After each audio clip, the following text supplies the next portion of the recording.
السلام عليك يا أبا عبد الله السلام عليك يا ابن رسول الله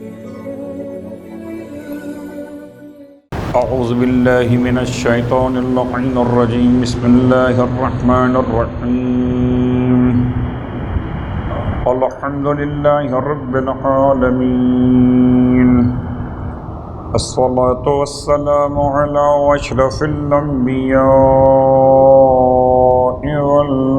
والمرسلين سيدنا أبي القاسم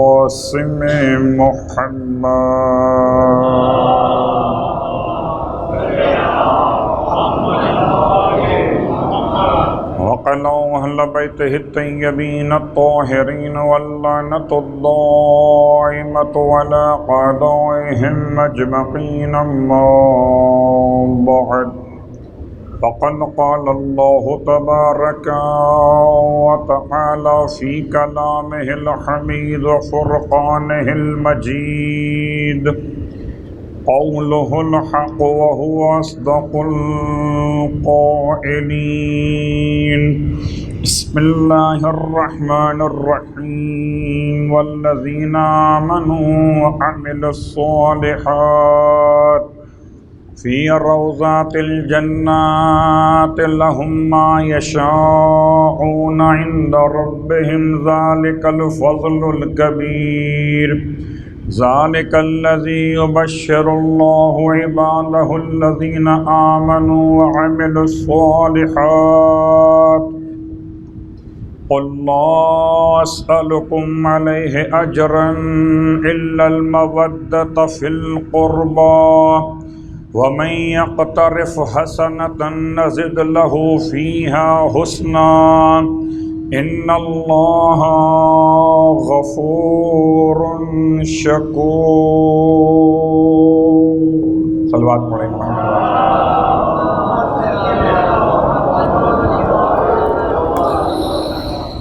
تمام تعریفیں اس خدائے علی عظیم کے لیے کہ جو مسلسل نعمتوں پر نعمتیں اور رحمتوں پر رحمتیں نازل کر رہا ہے، اور تمام ہدیہ درود و سلام ان وسیلگانے نعمت پروردگار وسیلگانے رحمت پروردگار کے لیے کہ جن کی وجہ سے نعمت بن رہی ہے، رحمت بن رہی ہے۔ الحمدللہ الذی جعلنا من المتمسکین بالقرآن العظیم وجعلنا من المتمسکین بولایت علی ابن ابی طالب علیہ السلام۔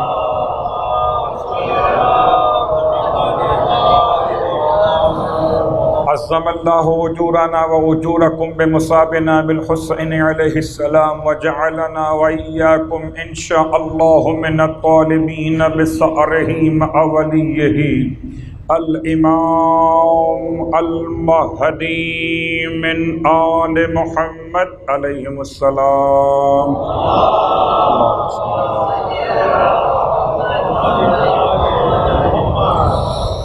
اما بعد، شکر خداوند متعال کی کل کے بعد آج پھر زندگی نصیب ہو گئی، ورنہ اہل قبور میں شامل کیے جاتے لوگ فاتحہ پڑھ رہے ہوتے۔ خدا کا بڑا احسان ہے کہ کوئی ہمارے لیے فاتحہ پڑھتا، ہم نے آج خود اپنے لیے فاتحہ پڑھ لی۔ خدا کا احسان ہے کہ اتنی صحت تو عطا فرمائی کہ گھر سے چل کر فرش عزائے حسین تک پہنچے۔ ان سے پلٹ کے پوچھئے کہ جن کا دل تڑپتا، اٹھا نہیں جاتا،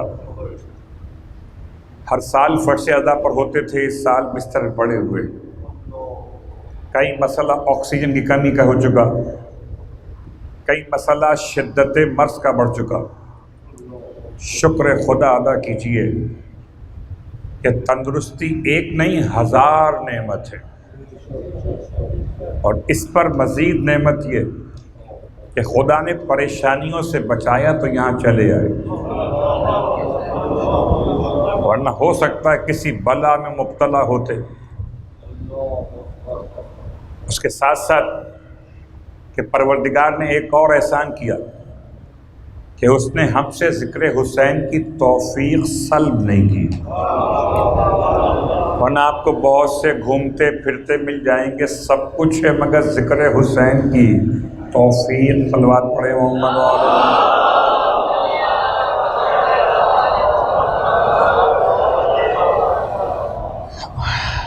سرنامہ کلام میں آپ کی خدمت مقدس میں مسلسل سورہ شورى کی 2 آیات تلاوت کی جا رہی ہیں۔ عنوان قیام مودت اہل بیت کے اعتبار سے روزانہ اپنا سبق پیش کر رہا ہوں۔ محرم کی 4 تاریخ تو 4تھا سبق، اور کل ہم نے بات کو مکمل کیا اللہ کی رسی کے حوالے سے، اللہ کی نعمت کے حوالے سے کہ جو دلوں کو جوڑنے کے لیے خدا نے قرار دی، ورنہ دلوں میں آپس میں دوری اور فاصلے موجود تھے۔ پروردگار نے اپنی نعمت کی وجہ سے انسان کے دلوں کو دلوں سے ملا دیا، اور ایسے ملا دیا کہ انسیت پیدا ہو گئی، یا یوں سمجھیے کہ درد دل کے واسطے پیدا کیا انسان کو، ورنہ طاعت کے لیے کچھ کم نہ تھے کر و بیاں۔ تو اطاعت خدا تو ہو سکتی ہے، مگر جو اصل درد دل ہے وہ صرف خانوادہ اہل بیت کی محبتوں میں پوشیدہ ہے، ورنہ آپ تلاش کرتے چلیں کیسے کیسے مجرم ترین لوگ آپ کو ملیں گے۔ ایک مثال آپ کی خدمت میں قاضی ابو لیلہ کا حوالہ۔ قاضی ابو لیلہ چیف جسٹس ہے اپنے زمانے کا، امام محمد تقی جواد علیہ السلام کا دور مقدس۔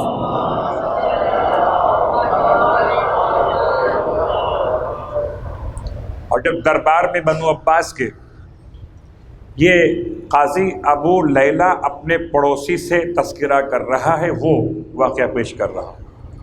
پڑوسی کا نام ہے زرقہ، اس کا نام قاضی ابو لیلہ۔ یہ اپنے پڑوسی سے روز ملنے جاتا تھا، کبھی بیٹھ کر باتیں بھی کرتا تھا۔ اس نے صلوات پڑھ لے محمد وعلى محمد۔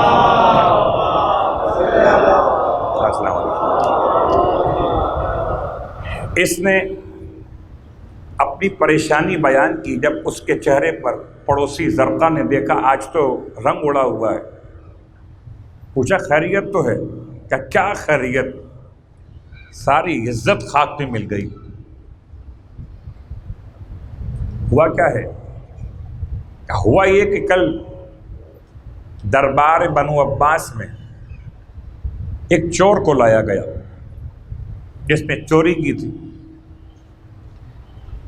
اور اب چونکہ میں سب سے بڑے منصب پر فائز دربار کے اندر میں دربار کا شرعی قاضی آفیشل جسٹس تھا میں، تو مجھ سے پوچھا گیا کہ بتاؤ اس چور کی سزا شریعت محمدیہ میں کیا ہے؟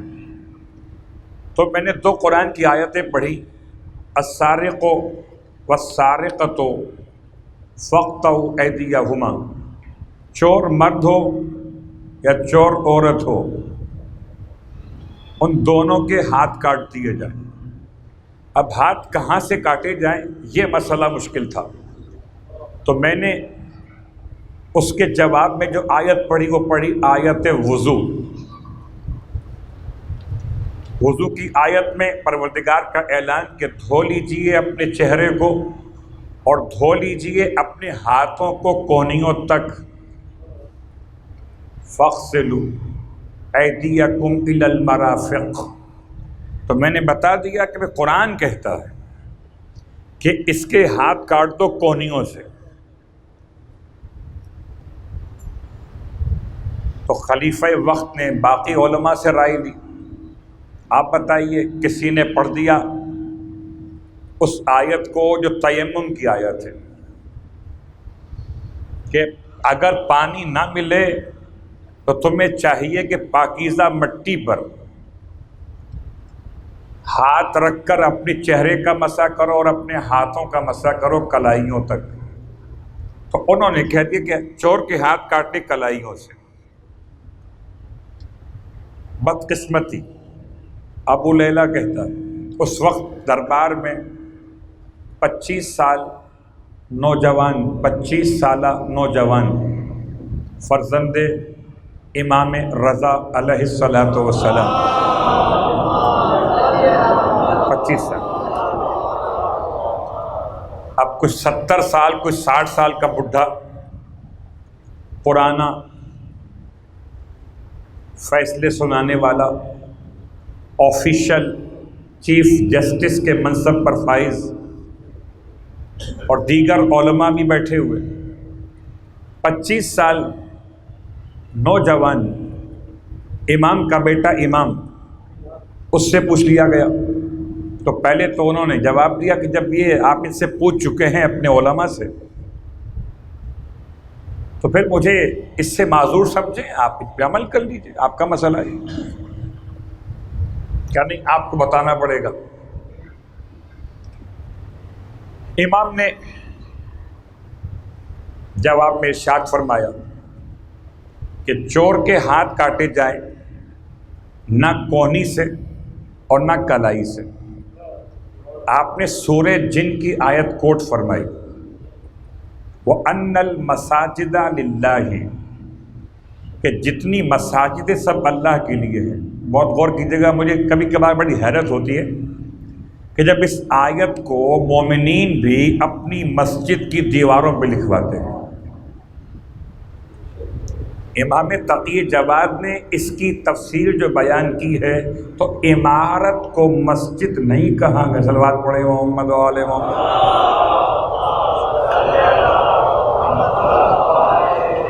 وَأَنَّ الْمَسَاجِدَ لِلَّهِ، ساری مسجدیں اللہ کے لیے ہیں. تو ہم سمجھے، دنیا سمجھی کہ جو عمارت مسجد ہے یہ مراد ہے. امام فرماتے ہیں اعضائے سجدہ یہ ہے مساجد. اعضائے سجدہ یہ ہے مساجد. ایک پیشانی، دونوں ہاتھوں کی ہتھیلیاں، دونوں گھٹنے اور دونوں پیروں کے انگوٹھے. اس کی فقہی مسائل میں نہیں جا رہا ابھی کہ کس طرح سے اس کو رکھا جائے زمین کے اوپر. سجدے کی اقسام کتنی ہوتی، اشارے میں کیا ہوگا، کرسی پر کیا ہوگا، کھڑے ہو کر کیا ہوگا اور زمین پر بیٹھ کر کیا ہوگا، وہ الگ موضوعات ہے. لیکن 7 اعضاء یاد رکھیے. امام فرماتے ہیں کہ چونکہ آیت کہتی ہے کہ سارے مقام سجدہ اللہ کے لیے ہیں، تو اس چور کے اگر آپ کاٹ دیں گے کوہنیاں یا کاٹ دیں گے اس کی کلائیاں تو یہ 2 اعضائے سجدہ سے محروم ہو جائے گا. اور بالآخر جب توبہ کرے اور چوری چھوڑے تو نماز تو پڑھے گا نا. تو ان اعضاء پر آپ کا اختیار نہیں ہے، یہ اعضاء اللہ کے لیے ہے. کبھی سوچئے گا یہ اعضاء اتنے معتبر ہیں اللہ کے لیے. ان المساجد للہ. اتنا جواب پسند آیا عباسی خلیفہ کو. قاضی ابو لیلہ کہتا ہے بس یہ جواب قبول کر لیا گیا. اور جو ہماری جگ ہسائی ہوئی، ہماری ذلت ہوئی، بس میں نے دل میں حسد کی آگ میں فیصلہ کر لیا کہ کچھ بھی کروں اس جوان کو تو شہید کرا کے دم لوں گا. بات واضح ہوئی، حیوانیت واضح ہوئی، انسانیت، درد دل کا خاتمہ صرف نام نہاد عزت کے لیے. مجھے بات اب سمجھ میں آتی کہ انسان اگر اپنے آپ کو زندگی میں کسی موقع پر عالم کل خیال کر لے تو وہیں سے اس کی تباہی کا آغاز ہو جاتا ہے. اور اگر اپنے آپ کو زندگی بھر طالب علم کہتا رہے تو علم اور بڑھتا چلا جاتا ہے، حتیٰ کہ خدا نے اپنے حبیب سے بھی مخاطب ہو کر امت کو پیغام دیا، کہا کرو رب زدنی علما، اے پروردگار ہمارے علم میں اضافہ فرما. صلوات پڑھے محمد و آل محمد.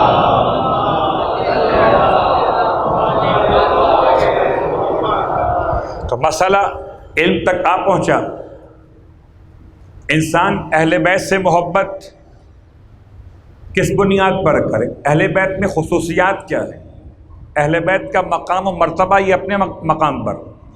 اہل بیت اس دنیا کے تمام انسانوں کے درمیان وہ کیا خصوصیت رکھتے ہیں جو لائق محبت قرار دیے جائے؟ تو اس کے لیے پہلا جملہ سرکار ختمیہ مرتبہ احمد مجتبیٰ محمد مصطفیٰ صلی اللہ علیہ وسلم. کل کی بات سے اپنی بات کو آج مربوط دوبارہ کر رہا ہوں. احب اللہ لما یخذوکم وَأَحِبُّونِي لِحُبِّ اللَّهِ وَأَحِبُّ أَهْلَ بَيْتِ لِحُبِّي. محبت کرو اللہ سے کہ وہ کھلاتا ہے. محبت کرو مجھ سے کہ میں اللہ والا ہوں. محبت کرو میرے اہل بیت سے کہ میرے ہیں. ایک سلسلہ اللہ کے حبیب نے بنا کے دے دیا کہ اب اگر محبت اہل بیت سے تو کس کے اہل بیت؟ رسول خدا کے اہل بیت. رسول سے محبت کیوں؟ کہ اللہ کے رسول. اور اب آیت قرآن مجید کی سورہ مبارکہ آل عمران آیت نمبر 31 الفاظ کیا ہیں؟ قل ان کنتم تحبون اللہ فاتبعونی یحببکم اللہ ویغفر لکم ذنوبکم. حبیب آپ ان سے کہہ دیجئے کہ اگر تم اللہ سے محبت کا دعویٰ کر رہے ہو تو تمہیں چاہیے کہ میری اتباع کرو. یعنی خالی محبت کا دعویٰ خدا سے کافی نہیں. بڑا ہوشیار ہے مسلمان. اس نے سوچا اللہ اللہ کرو کچھ کرنا ہی نہ پڑے گا. اللہ نے خوب خبر لی کہ تم سے اللہ اللہ کروائیں گے نہیں جب تک کہ محمد کی اتباع نہیں کرو گے. ورنہ تو کیا خبر بھائی. اب اللہ سے کون پوچھنے جائے کہ اللہ یہ تو بتا دے کہ کون تجھ سے محبت کرتا ہے. تو پروردگار نے معیار زمین پر ہی بھیج دیا.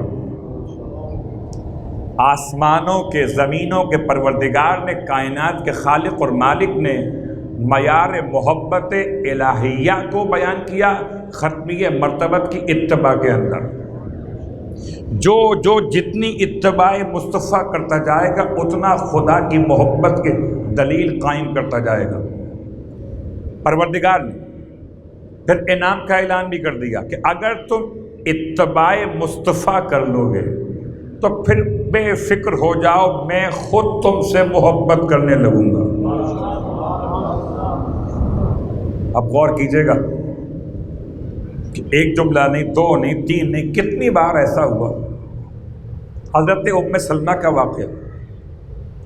ام سلمہ سلام اللہ علیہا سرکار ختمیہ مرتبت کے نکاح میں آنے والی خواتین میں ایک معتبر نام. اللہ کے رسول نے جب ام سلمہ کے حجرے میں تھے تو اسی وقت دروازے پر، حجرے کے دروازے پر نوک. آپ نے فرمایا ام سلمہ جا کر دیکھیے کون ہے، پس سے پردہ اور دروازہ معلوم کرے کون ہے. ام سلمہ گئیں. اللہ کے رسول فرما رہے تھے دروازے پر وہ آنے والا ہے کہ جس سے اللہ اور اس کے رسول محبت کرتے ہیں اور وہ اللہ اور اس کے رسول سے محبت کرتا ہے. دروازے پر وہ آنے والا ہے جو روئے زمین پر میرے پاس سب سے افضل ہے. تاریخ بتاتی ہے ام سلمہ نے اتنے فضائل سنے، جاتے جاتے شوق زیارت اور بڑھ گیا. اتنی تیزی کے ساتھ چلی کہ آپ کے ابا آپ کے پاؤں میں الجھنے لگی، گرتے گرتے بچی. لیکن ایک بات ثابت ہے، گری نہیں. تو چاہے کوئی زوجہ محترمہ رسول خدا ہی کیوں نہ ہو، اگر علی کی محبت میں چلے تو کبھی گرے گی نہیں.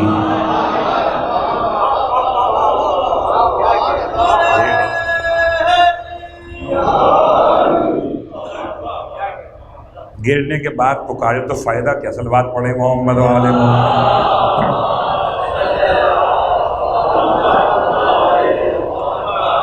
دروازے پر پہنچی، دروازہ کھول دی، اللہ اور اس کے رسول جس سے محبت کرتے اور وہ اللہ اور اس کے رسول سے محبت کرتا ہے، تو ایک حصہ تو سارے مسلمان کہتے تھے اور کہتے ہیں کہ جی ہم اللہ سے اور اس کے رسول سے محبت کرتے، لیکن جو اگلا حصہ ہے کہ اللہ بھی تم سے محبت کرتا ہے کہ نہیں کرتا، رسول اللہ بھی تم سے محبت کرتے کہ نہیں کرتے، اس کا جواب نہیں ہے، اس لیے کہ جتنی اتباع محمد ہے اتنا حب پروردگار ہے، اور جتنی اتباع نہیں اتنی محبت بھی نہیں۔ اس کے بعد اگلا جملہ وَيَغْفِرْ لَكُمْ ذُنُوبَكُمْ، اور پروردگار کا اعلان کہ میں تم سے محبت بھی کروں گا، تمہارے گناہ بھی معاف کر دوں گا۔ پتہ چلا خدا گناہ اس کے ہی معاف کرتا ہے جس سے محبت کرتا ہو، اور محبت خدا اس سے کرتا ہے جو مصطفیٰ کے آگے نہیں پیچھے چلتا ہو۔ تلوار پڑھے محمد۔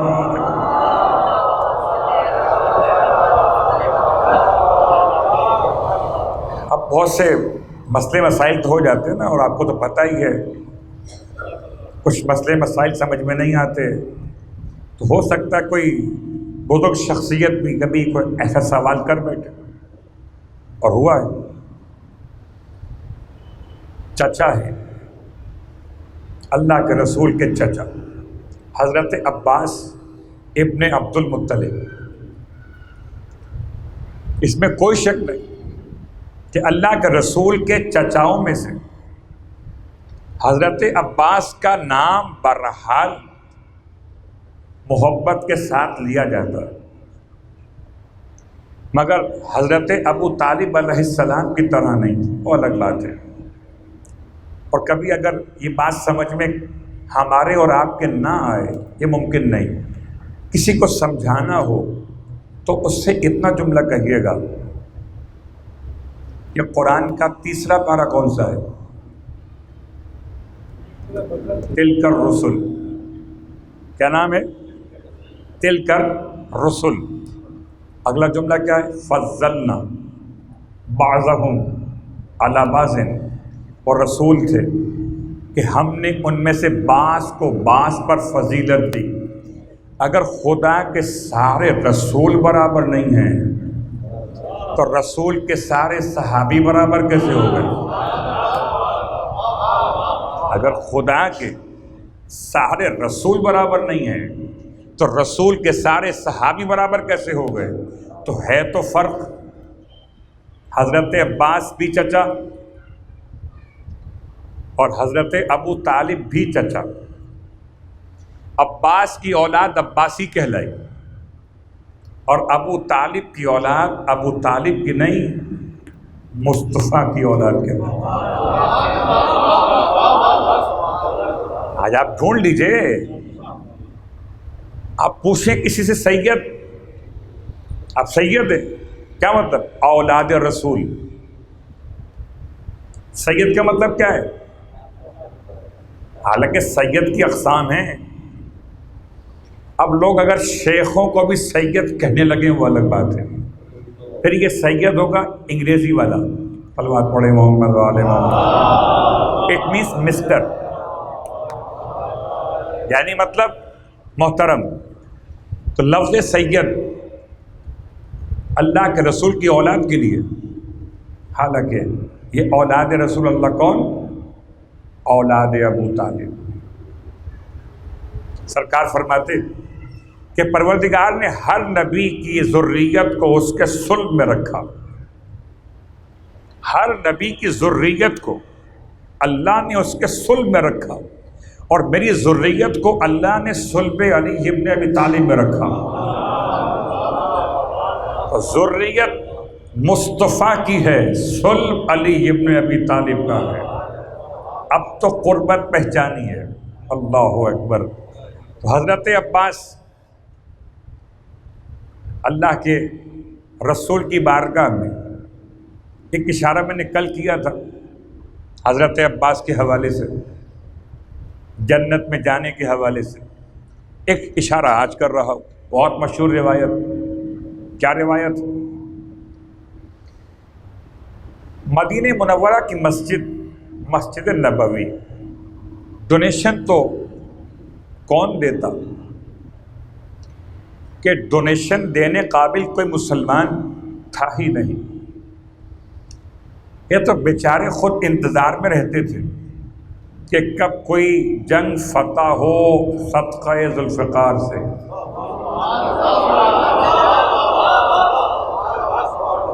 اور کب ہمیں پیٹ بھر کے کھجور کھانے کو ملے. آج کعبے کی کمائی سے یورپ کے بینک بھر دیے، اس کا حساب کون دے گا وہ الگ موضوع ہے. اور آج تو شاہ صاحب نے پھر لگتا ہے دوبارہ توبہ کر لی. آج تو شاہ صاحب نے کچھ تو خیال کیا ہوتا، لفظ شاہ ہٹا دیتے یا توبہ نہ کرتے. صلوات پڑھے محمد و آل محمد. آپ بات تک پہنچ گئے.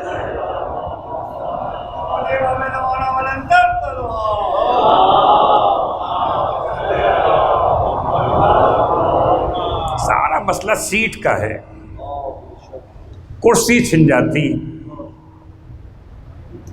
وزیر صاحب کی وزارت خارجہ کی سیٹ چھن جاتی. بات حضرت عباس اللہ کے رسول کی بارگاہ میں کس بنیاد پر آئے؟ مسجد نبوی کے حوالے سے آئے. مسجد نبوی کے چاروں طرف مکانات بنے ہوئے تھے، یا بعض میں لکھا 3 طرف مکانات تھے، اور مکانات کی دیواروں کو ہی یوز کیا گیا مسجد کی دیوار کے طور پر. اور اس کے درمیان کھجور کے سوکھے تنے گاڑ کر زمین میں اوپر سے کھجور کی سوکھی شاخوں کو بچھا کر ایک سائے کا انتظام سے کر دیا گیا. اتنی کچی مسجد بغیر دیواروں والی، اور اس مسجد میں اللہ نے عجیب حکم نازل کر دیا کہ اب جن کے دروازے بیک سائڈ سے مسجد میں کھلتے، 2 دروازے ہوتے تھے، اس کے انداز سے لگتا کہ ایک کھلتا ہوگا گلی کی طرف اور ایک کھلتا ہوگا مسجد کی طرف. بڑی آسانی تھی، بڑی آسانی تھی. بس گھر سے نکلے اور مسجد میں، یعنی بالکل مسجد میں اور گھر میں بیچ میں 1 در کا فاصلہ تھا. اللہ کے حبیب پر حکم آ گیا کہ سب کے دروازے بند کرو، سب کے دروازے بند کرو سوائے دروازے علی ابن ابی طالب. مسئلہ کیا؟ مسئلہ فقہی اعتبار سے یہ کہ مسجد میں کوئی انسان حالت نجاست میں جا نہیں سکتا. یہ صرف نماز پڑھنے نہیں آتے تھے، بلکہ ایک چھوٹا سا شارٹ راستہ خیال کرتے تھے. اگر اس طرف والے کو اس طرف جانا ہو تو یا تو باہر سے نکل کے گھوم کے جائے گا یا مسجد کا شارٹ کٹ استعمال کرے گا. جیسے آج کل کچھ ہمارے یہاں بھی شارٹ کٹ والے پیدا ہو گئے، کچھ نہ کرو بس جنت لے جاؤ. تو جو بیچارے کر کے گئے ان کا قصور کیا؟ صلوات پڑھے محمد و آل محمد.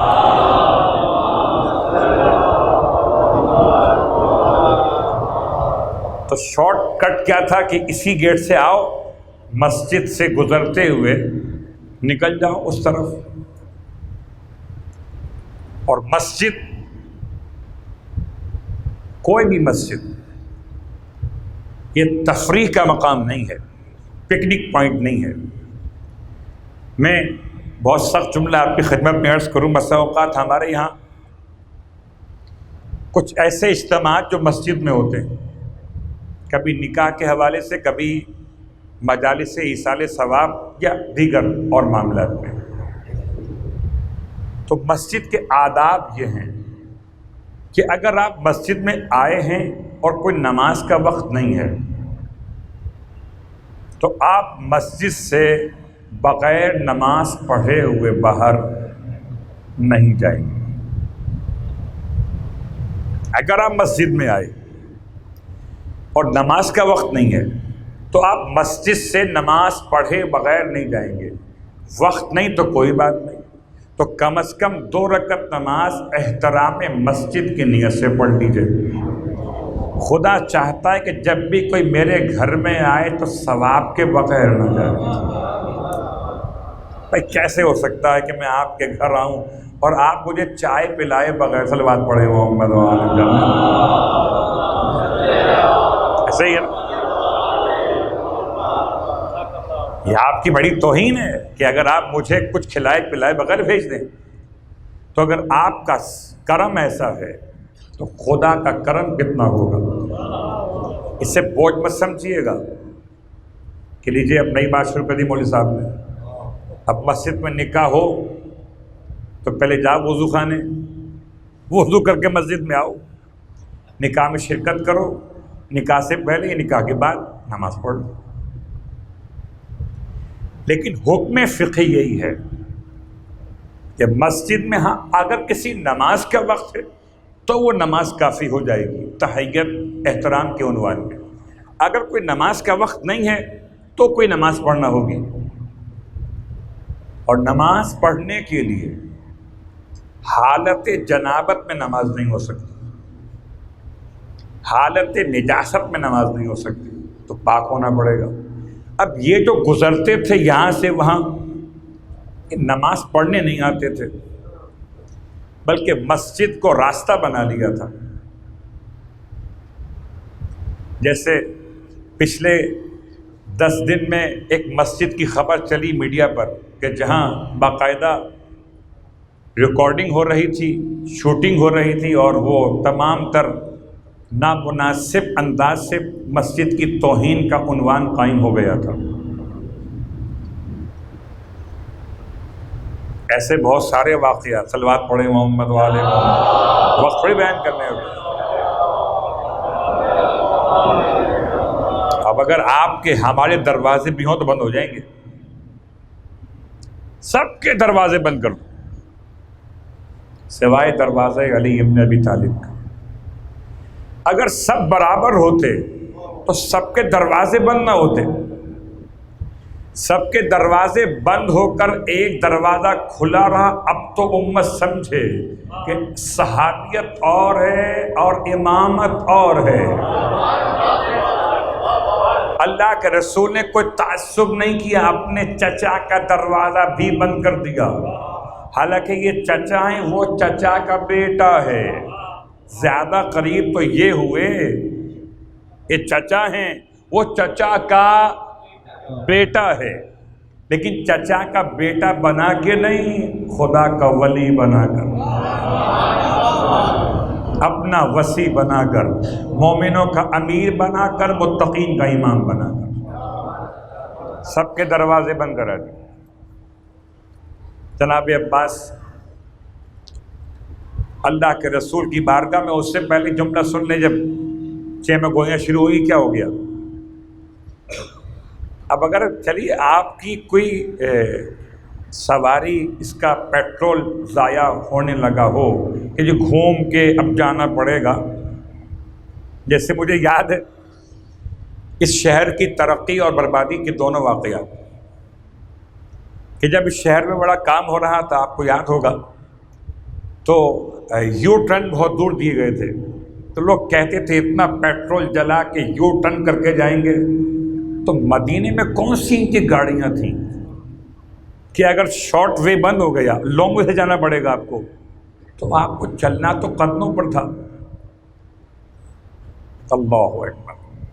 اللہ کے رسول نے اپنے چچا کو کیا جواب دیا؟ بڑے ہوشیار تھے وہ، دوسرے لوگ سامنے نہیں آئے۔ چچا کو کہا آپ جا کے بات کریں، آپ تو چچا ہیں، آپ کا بند کر دیا دروازہ۔ اور چچا بیچارے تھے، چلے گئے مجھتے۔ اللہ کے رسول نے ارشاد فرمایا، جب چچا نے یہ کہا کہ اے اللہ کے نبی، یہ آپ نے سب کے دروازے بند کر دیے، میں قسم کھا کر کہتا ہوں، حضرت عباس کا احترام کے ساتھ تذکرہ کرتے ہوئے، کہ اگر مولائے کائنات کا دروازہ بھی بند ہو جاتا تو کوئی پھر کچھ نہ کہتا۔ اگر مولائے کائنات کا دروازہ بھی بند ہو جاتا تو یہ کہتے ہم اور علی ایک جیسے صلوات پڑھے محمد والے محمد، ان کا بند ہمارا بند۔ تکلیف کیوں ہوئی؟ تکلیف اس پر نہیں ہوئی کہ ہمارے بند کیوں ہوئے، تکلیف اس پر نہیں تھی کہ ہمارے بند کیوں ہوئے، اس لیے کہ سب کے ہی بند ہوئے تھے۔ کیا چچا اور کیا کوئی اور رشتہ دار والا خاندان کا کوئی شخص؟ تکلیف اس بات پر تھی کہ اگر حکم خدا سب کے لیے ایک جیسا ہو، اگر حکم خدا ہے تو ایک ہی صف میں کھڑے ہو گئے محمود و ایاز، نہ کوئی بندہ رہا اور نہ کوئی بندہ نواز۔ حالانکہ اتنی چھوٹی سی بات سمجھ میں نہیں آئی کہ اگر نماز جماعت میں سب کا حکم برابر نہیں ہوتا، امام جماعت کا حکم الگ ہے کہ وہ کہاں کھڑا ہوگا، امام جماعت کے پیچھے کھڑے ہونے والے کا حکم الگ ہے کہ اس کی قابلیت کیا ہوگی، اور اس کے بعد دائیں طرف کھڑے ہونے والوں کا مقام الگ کہ ان کو ثواب کتنا ملے گا۔ صف اول صف دوم، اگر ایک ہی خدا کی بارگاہ میں ایک ہی نماز جماعت میں سب کے احکام مختلف ہیں، پھر خدا نے حکم نازل کیا ہے تو چچا کو یہ بات سمجھ میں نہیں آئی۔ اللہ کے حبیب سے آ کے پوچھا یہ آپ نے سب کام کر دیا، سب کے بند کروا دیے، کم از کم میرا تو خیال کیا ہوتا۔ میں آپ کا چچا بھی ہوں اور ضعیف العمر بھی ہوں، اگر بزرگی کی بنیاد پر خیال کرنا اسلام کا حصہ ہوتا، اب اس سے آگے میں کیا صلوات پڑھے محمد والے محمد، کچھ تو خیال کیا۔ ابھی ہم نے بات کی 25 سال اور نوجوان ان کے خیال میں جوان، اور یہ بوڑھے 70 سال کے چیف جسٹس، ان سے مسئلہ پوچھ لیا، ان کی بے عزتی ہو گئی تو ان کا دروازہ کھلا چھوڑ دیا، ان کو شکایت ہو گئی۔ اور بالکل انداز وہی والا، یہ آپ نے کیا کیا؟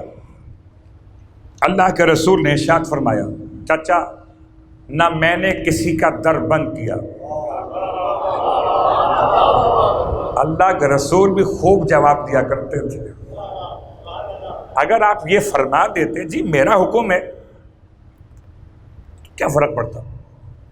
حکم رسول، حکم اللہ، حکم اللہ اطاعت واجب، وَمَن يُطِعِ الرَّسُولَ فَقَدْ أَطَاعَ اللَّهَ، جو رسول کی اطاعت کرے اس نے اللہ کی اطاعت کر لی۔ آپ نے یہ نہیں فرمایا کہ میرا حکم ہے، فرمایا چچا نہ تو میں نے کسی کا دروازہ بند کیا اور نہ کسی کا دروازہ کھولا، جس کے دروازے بند کیے خدا نے کیے اور جس کا دروازہ کھولا خدا نے کھولا۔ وہ اب اگر کوئی شکایت ہے تو مجھ تک آنے کے بجائے رب تک چلے جاؤ۔ تو پتہ چلا اللہ کے رسول نے علی کے خلاف شکایت کرنے والوں کو خدا کا راستہ بتا دیا کہ جاؤ وہاں جاؤ، یہ سب کچھ وہاں سے تو ہوا۔ صلوات پڑھے محمد والے۔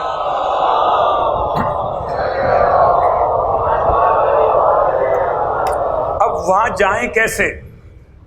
اور جو وہاں چلا جائے تو واپس نہیں آتا۔ ویسے ہی بزرگ تھے تو کہتے ہیں نا کہ 65 سال سے اوپر اگر آپ آ رہے ہیں کرونا میں تو آپ کو الاؤ نہیں آنا، اور جو اللہ کے پاس گیا واپس نہیں آیا تو جاتے کیسے؟ پہلی بات تو، اور اگر جاتے تو ایمان چلا جاتا، تو خدا کے خلاف شکایت تو ایمان گیا، تو اپنے اس ایمان کو بچانے کے لیے سر جھکا لیا، اچھا ٹھیک ہے اگر اللہ نے بند کیے ہیں تو ٹھیک ہے، ہم سمجھے آپ نے بند کی۔ صلوات پڑھے محمد والے۔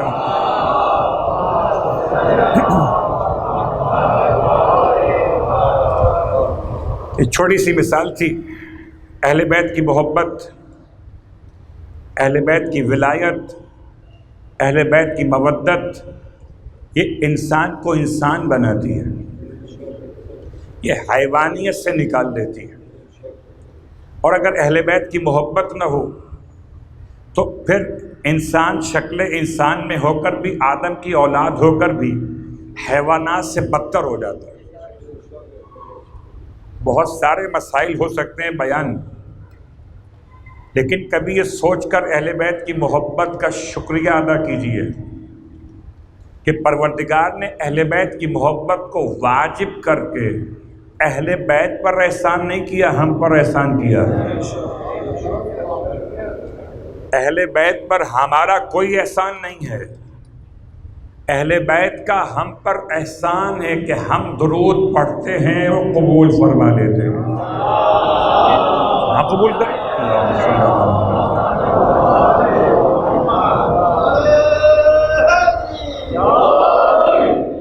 بس عزیزان گرامی قدر، صرف ایک آپ کی خدمت میں اشارہ، اور پھر آج محرم کی 4 تاریخ اور جناب وہاب قلبی کو یاد کریں گے۔ عام طور پر ہمارے یہاں مجالس میں مصائب کے لیے ترتیب چل رہی ہوتی کہ کس تاریخ میں کون سے شہید کو یاد کیا جائے۔ البتہ جناب وہاب قلبی کی تاریخ معین نہیں ہے، جب چاہیں وہاب کا تذکرہ کر سکتے ہیں۔ تو آج وہاب کا تذکرہ، اس سے پہلے ایک تذکرہ اور، امام جعفر صادق علیہ السلام کی بارگاہ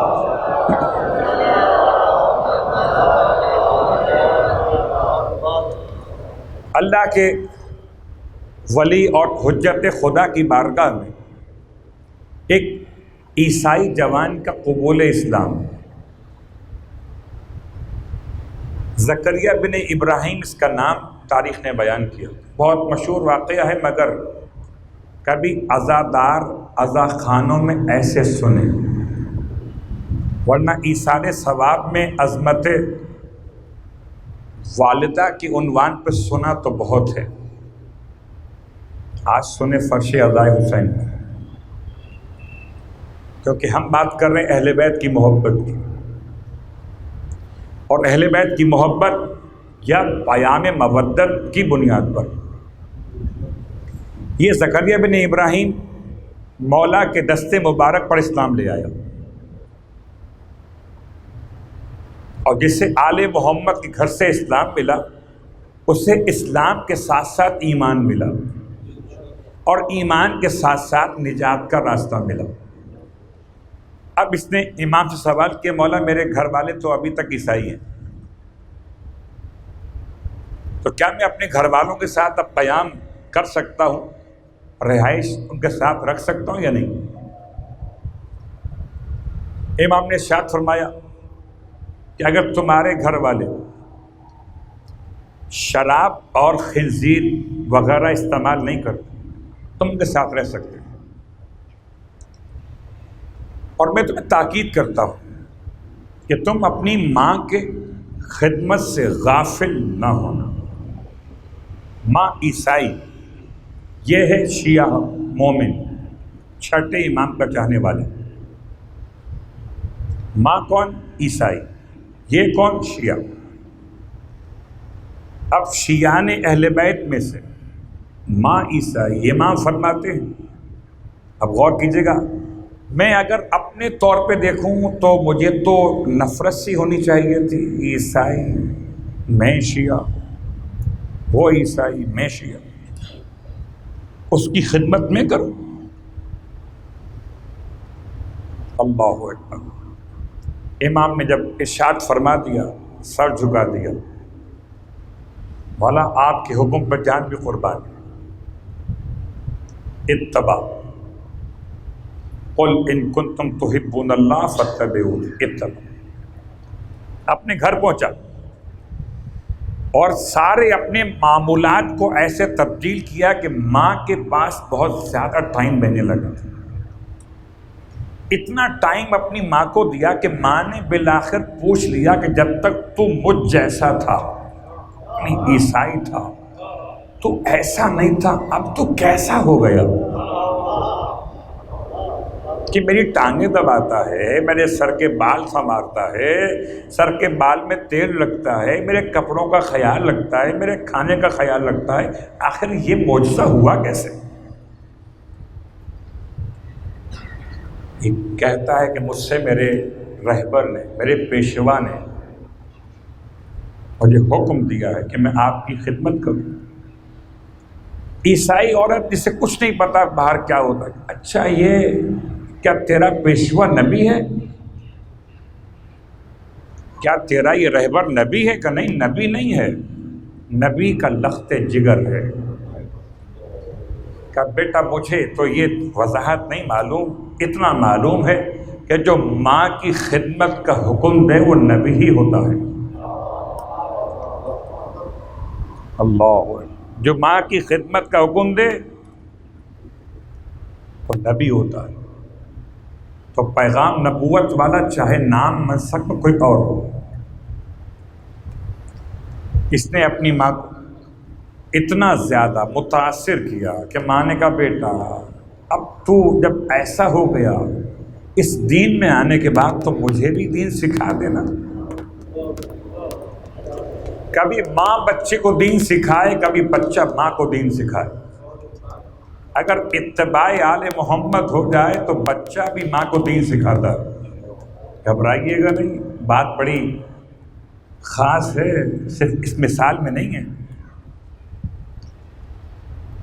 زکریا بن ابراہیم نے اپنی ماں کو کلمہ پڑھایا، اپنی ماں کو نماز سکھائی، طہارت سکھائی، ظہر عصر کی نمازیں پڑھی ماں نے۔ تو کہنے لگی بیٹا اتنا مزہ نماز میں آیا ہے کہ جلدی بتا اگلی نماز کا وقت کب آئے گا۔ میں آپ سے ایک بات عرض کرتا ہوں، ہم میں سے شاید کچھ لوگ یہ سوچتے ہوں کہ نماز کا وقت کب ختم ہوگا، اور کتنے اچھے ہیں وہ لوگ جو اگلی نماز کے وقت کا انتظار کرتے ہیں۔ امام کے فرمان پر اس نے اپنی ماں کو نماز ظہرین، نماز مغربین اور نصف شب کے وقت ماں کا انتقال ہو گیا۔ ایک مومن بیٹے نے اپنی ماں کو مومنہ بنا دیا کربلا کے میدان میں۔ ایک بیٹا، ایک اس کی بیوی، ایک اس کی ماں، 3 ممبران ہیں فیملی کے۔ روایات کے اعتبار سے شادی کر کے واپس جا رہے تھے، ابھی اپنے علاقے میں صحرائی جہاں پر رہتے تھے وہاں پہنچے نہیں تھے کہ راستے میں دیکھا چند خیمے لگے ہیں غریبوں کے، مطلب سادہ خیمے، اور اس سادہ سے بنے ہوئے خیموں کو چاروں طرف سے بڑا لشکر گھیرے ہوئے۔ تو وہاب کی ماں کا نام لکھا تاریخ میں قمر۔ قمر نے اپنے بیٹے وہاب سے کہا بیٹا ذرا دیکھ یہ مسئلہ کیا ہے، یہ اس صحرائی علاقے میں یہ فرات کے کنارے کون ہیں جن کو اتنا بڑا لشکر گھیرے ہوئے؟ دیکھیے اگر انسانیت نہ ہو تو آپ دیکھتے ہوئے گزر جائیں گے، ہوتا ہے جو ہوتا ہے ہوتا رہے، ہمیں سے تعلق کیا؟ ماں نے کہا جا کے دیکھ کھڑا کون؟ وہاب چلا ماں کے کہنے پر، ادھر امام نے عباس سے فرمایا بھیا دیکھو وہ ایک عیسائی آ رہا ہے، اسے سمجھا بجھا کے واپس کرو۔ حضرت عباس خیمے کے باہر آئے، وہاب کی ملاقات مولا عباس سے ہوئی، پہلی ملاقات۔ پوچھنے لگا یہ خیمے کس کے ہیں، یہ کیا مسئلہ ہے؟ آپ نے فرمایا خیمے کسی غریب سید کے ہیں۔ غریب مانے مسافر، آوارہ وطن۔ لفظ سید سن لیا، وہاب نے کہا آپ کو اسی سید کے حق کا واسطہ ہے، آپ مجھ سے نام نہ چھپائیے۔ جب مولا کو قسم دے دی گئی تو پس پردہ خیمہ سے امام نے آواز دی بھیا آپ سب بتا دو۔ یہ رکنے والوں میں سے نہیں ہے۔ مولا عباس جب پورا تعارف کرایا کہ یہ خیم حسین ابن علی کے، کہ کون حسین؟ کہ وہ جس کی ماں کا نام فاطمہ زہرا سلام اللہ ہے۔ وہاب نے پوری معلومات لی، ماں کے پاس آئے، اماں کوئی حسین ہیں جو علی کے بیٹے ہیں، ماں کا نام فاطمہ ہے، اور یہ لشکر یزید کو گھیرے ہوئے۔ وہاب کی ماں نے قمر نے کہا اچھا وہ فاطمہ جو مباہلے میں آئی تھی، کہ جن کی وجہ سے ہماری قوم نے مباہلے سے انکار کر دیا تھا، بیٹا ہم نے ان کی مدد کرنا ہے۔ چلو سارے براتیوں کو اپنے خاندان کے لوگوں کو روانہ کیا۔ یہ 3 افراد امام کی خدمت میں آ گئے، 2 عورتیں اور 1 مرد۔ قمر کہتی ہے مولا سے آ کر اس کی ماں وہاب کی کہ میں آپ کی امداد کے لیے آئی، آپ کی مدد کے لیے آئی۔ امام فرماتے ہیں مجھے تمہاری مدد قبول نہیں ہے۔ وہ کس لیے؟ کہ تم میرے جد کا کلمہ تو پڑھو پہلے۔ اللہ اکبر، پہلے کلمہ پڑھا مولا کے دستے مبارک پر تینوں نے، پھر امام کے ساتھ ساتھ ہو گئے۔ بس آخری جملے رونے والوں، جتنا آپ نے گریہ کرنا ہے وہ آپ کا مسئلہ ہے، یہ مجلس حسین ہے۔ ایک ایسے شہید کی شہادت پڑھ رہا ہوں اس کے نام اعمال میں نمازیں نہیں ہیں، ایک ایسے شہید کی شہادت پڑھ رہا ہوں اس کے اعمال میں روزے بھی نہیں ہیں، ایک ایسے شہید کی شہادت پڑھ رہا ہوں جس نے صدقہ و خیرات و زکوٰۃ و فطرہ بھی ادا نہیں کیا ہے۔ امام پر ایمان لے کر آیا، 10 محرم کا دن آیا، اور وہاب سے ماں شب عاشور کہتی تھی بیٹا ہم نئے مسلمان ہیں، ہمارے پاس تو کوئی اعمال بھی نہیں ہیں ان مسلمانوں کی طرح سے، بیٹا ماں کو شرمندہ مت کر دینا، کل قربانی کا دن ہے، ایسا نہ ہو کہ لوگ یہ کہیں کہ چونکہ نیا مسلمان تھا اس لیے جان بچا گیا۔ وہاب کہتے تھے، بعض نے لکھا ہے کہ وہاب سے ماں نے یہ جملے بھی کہے تھے کہ بیٹا تو شیر مادر کے بدلے اپنے گلے کا خون مجھے دے دے، کہ ماں میں قربان آپ حکم کیجئے۔ اللہ اکبر، ماں کہتی ہے بیٹا کل مولا پہ قربان ہونا ہے، 10 محرم کا دن نمودار ہوا، سب نے اپنی اپنی قربانیاں تیار کی ہیں، یہ نئے مسلمان اپنی قربانی تیار کیے بیٹھے۔ جب وہاب قلبی امام کی خدمت میں آئے اجازت لینے کے لیے، اس سے پہلے ماں نے روانہ کیا، تو ماں سے کہتے ہیں اماں میں اپنی زوجہ ہانیہ سے مل لوں؟ کہ جاؤ بیٹا مل لو، مگر خیال کرنا کہیں تمہیں روک نہ لے۔ ہانیہ کے پاس گیا، قمر دیکھا سر جھکائے ہوئے رو رہی ہے ہانیہ، وہاب نے دیکھا، پوچھا کیوں روتی ہے؟ کہ یہ مت سمجھنا وہاب کہ اس لیے روتی کہ تم جا رہے ہو، میں اس لیے رو رہی ہوں کہ اگر میں بھی مرد ہوتی تو میرے مولا کا ایک ناصر اور مر جاتا۔ ہائے فرقت حسین، ہائے غربت فرزند زہرا۔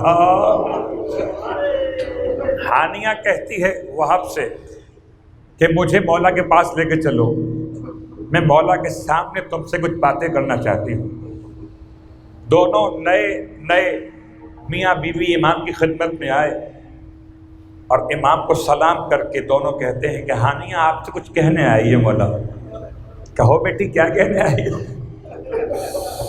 امام بڑی شفقت فرماتے تھے، کہو بیٹی کیا کہنے آئی ہو؟ ہانیہ کہتی ہے مولا آپ تو جانتے ہیں کہ ہماری نئی شادی ہوئی، ابھی دن اچھے شروع بھی نہیں ہوئے اور یہ بہت عمدہ مقام آ گیا کہ میرا شوہر جا رہا ہے، مولا اسے کہہ دیں میں اس کے نکاح میں ہوں نا کہ یہ مجھے جناب زینب کی کنیزی میں دے کے چلا جائے، اس کے بعد میرے ساتھ کیا ہو نہیں معلوم، کس طرح کا زمانہ رویہ اختیار کرے، کم از کم سیدہ کی کنیزی میں رہوں گی۔ ہم کہیں گے ہانیہ تجھے کیا معلوم شام غریبہ میں کیا ہوگا، سروں سے ردائیں لوٹی جائیں گی، زہرا کی بیٹیاں بھی فریاد کر رہی ہوں گی، اجرکم علی اللہ، رونے والوں خدا آپ کو کوئی غم نہ دے۔ اس کے بعد ہانیہ کہتی ہے مولا سے، مولا اس سے کہہ دیں میری ایک اور شرط مان لے۔ کیا شرط ہے؟ کہ میری شرط یہ مجھ سے وعدہ کر لے یہ کہ میرے بغیر جنت میں قدم نہیں رکھے گا۔ مولا رونے لگے، مولا خاموش ہو گئے، اس لیے کہ مولا کیسے برداشت کرے کہ ہانیہ کب تک زندہ رہے گی، تو کیا تب تک وہ جنت کے باہر انتظار کریں گے؟ مولا خاموش ہو گئے، مولا دیکھ رہے تھے کیا ہونے والا ہے۔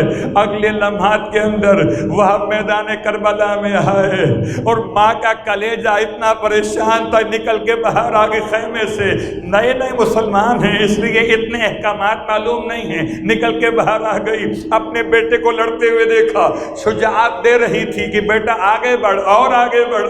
جب دیکھا لشکر یزید نے کہ ماں کھڑی ہے، ماں کے سامنے بیٹے کو ذبح کیا ہے، ماں کے سامنے بیٹے کو زمین پہ گرا کے سر تن سے جدا کر لیا۔ رونے والوں، سر وہب کو اٹھا کر ظالموں نے ماں کی طرف اچھال دیا، جیسے ہی وہب کا سر ملا، ارے اٹھا کر چومنے کے بجائے یہ کہہ کے واپس پھینک دیا کہ ہم جو دے دیا کرتے لیا نہیں کرتے۔ وہاں غربتا، ادھر یہ فریاد ہے، ادھر ہانیہ باہر نکل آئی، اپنے شوہر کے جسم کو تڑپتا ہوا دیکھا، لاش کے قریب آ گئی، کہتے کسی ظالم نے اس پر بھی نیزہ مار دیا، دعا قبول ہو گئی، روح وہب چلی روح ہانیہ کے ساتھ جنت میں، وہب اکیلے نہ گئے، ہانیہ کے ساتھ۔ اللہ ولعنۃ اللہ علی القوم الظالمین وسیعلم الذین ظلموا ای منقلب ینقلبون۔ بار اللہ واسطہ محمد و آل محمد کا ہماری اس عبادت کو اپنی بارگاہ میں قبول و مقبول فرما۔ بار اللہ واسطہ محمد و آل محمد کا پروردگار تمام حاضرین مجلس کی حوائج شرعیہ کو پورا فرما۔ بار اللہ واسطہ محمد و آل محمد کا پروردگار کوئی غم نہ دے سوائے غم آل رسول کے۔ بار اللہ واسطہ محمد و آل محمد کا پروردگار تمام تر مشکلات و پریشانیاں اور بیماریوں سے نجات عطا فرما۔ پروردگار واسطہ محمد و آل محمد کا عزاداروں کی، عزاخانوں کی حفاظت فرما۔ تمام تر باطل پرست قوتوں کو نیست و نابود فرما۔ ہمارے امام علیہ السلام کو ہم سے راضی و خوشنود فرما۔ ہمارے امام علیہ السلام کے ظہور میں تعجیل فرما۔ ہم سب کو امام کی خدمت گزاروں میں شامل فرما۔ ربنا تقبل منا انک انت السمیع العلیم، بجائے محمد وآلہ المعصومین، برحمتک یا ارحم الراحمین۔